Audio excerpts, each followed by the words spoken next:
Hello everyone out there in IICT 2. This is Matt Arnold coming to you with my ILP reflection. So, the question that I wanted to answer throughout this ILP is, did students understand how YouTube and learning how to become an effective YouTube creator could connect to their 21st century skills or learning skills and help them better demonstrate their learning and give them more opportunities for assessment while being able to connect to their legal thinking concepts?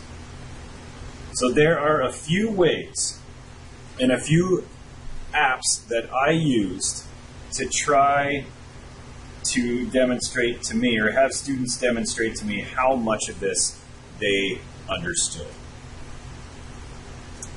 So first, we did a symposium where they all uploaded their videos to YouTube and we were able to view them. I started off the day by reviewing what videos and what effective videos look like with the Great Reset video and the Sustainable Development Goals video, and reviewing those again.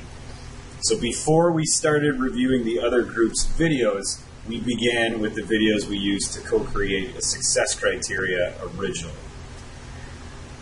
All right, now, the video peer assessment. The video peer assessment was based upon the co-created success criteria from the assignment itself. So from the assignment itself and from the videos and throughout the course. So you can see that students their responsibility was to evaluate another video and then assess that video for the criteria here.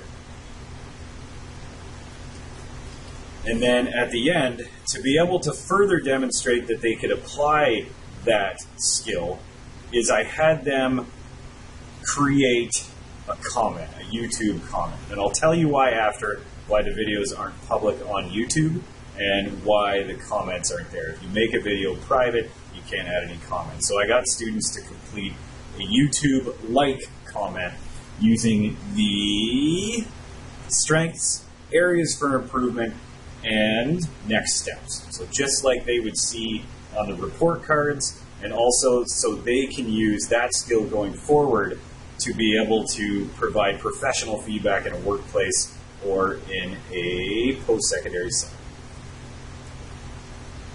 The other form that I used was a self-assessment. So you can see at the bottom there is the group project evaluation and the self-assessment as well. This was really handy for me to cross-reference this with the assessments, the peer assessments that other people gave to the videos as well, to see how closely those align. And from what I saw, for the most part, with the exception of one or two checkboxes here and there, the peer evaluations aligned very closely with the self-evaluations of the videos themselves.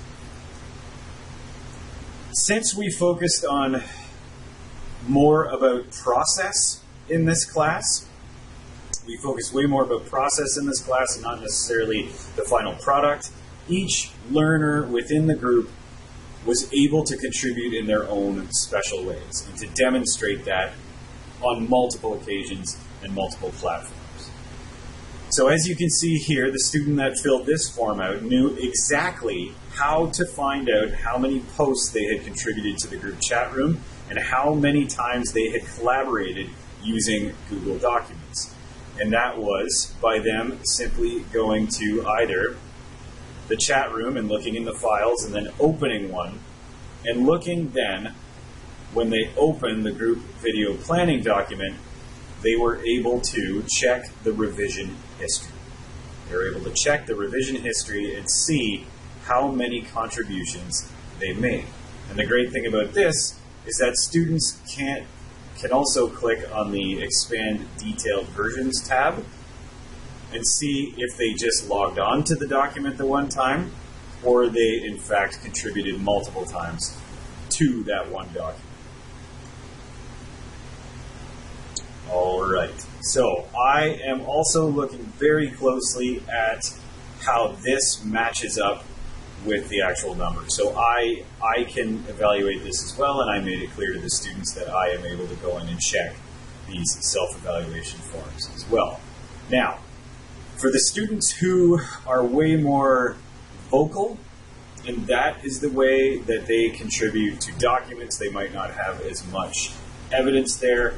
What I allowed those students to do was I allowed those students to submit a number of pieces of independent work or summative work from the year that they thought demonstrated their understanding of legal thinking concepts particularly well. So they could do that. So if their contributions to the group were largely a vocal contribution, then they still have the opportunity to demonstrate that learning in a different way. And if they were just saying that and they didn't actually get that much work done, then this gives them an opportunity to go back to the work that maybe they didn't do so well on, read through the feedback that I gave them, and it gives them an opportunity to improve upon that work and resubmit it based upon the feedback in the Dropbox. Now, another great thing that this allowed me to do was I could take the criteria from the self-assessment forms and I could apply that directly to a rubric that I created in Brightspace that allowed me to create this rubric with the exact wording from the co-created success criteria and give them an exact mark based on that checklist. So they would already be aware of what their mark was and where they would be sitting on this. You can see that the individual contributions mean just as much in this particular assessment. So even if a student participated in a video that met all the criteria, their personal performance, their individual performance is at least half of the mark for each of these categories as well. Alrighty.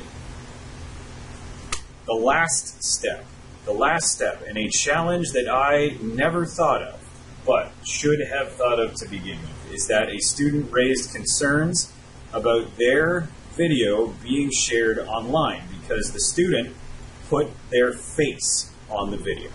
So there was no evidence anywhere of their name on the video or attached to the video once I uploaded it to YouTube, but they realized that their face was on the video and they were not comfortable with that. So I had to rethink this.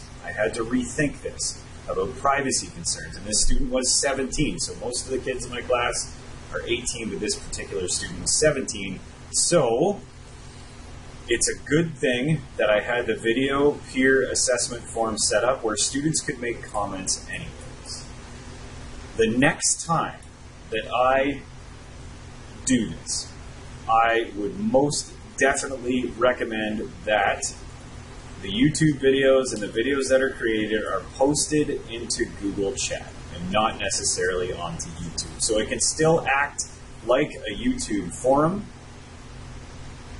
but it is private to the school board's walled garden, or Google walled garden in this case.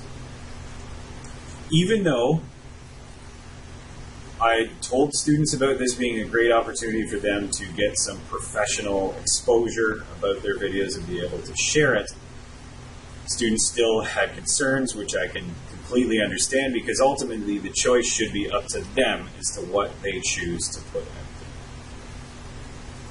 there. Now, I went over and over in my head that these same students are just as unconcerned about what they post on Instagram and Snapchat, but hopefully they know a bit more after we looked at some digital citizenship pieces about privacy and data sharing and what you give up to get back out of an app. And for that, you can go ahead, folks, and check out my Snapchat slideshow from 5.4.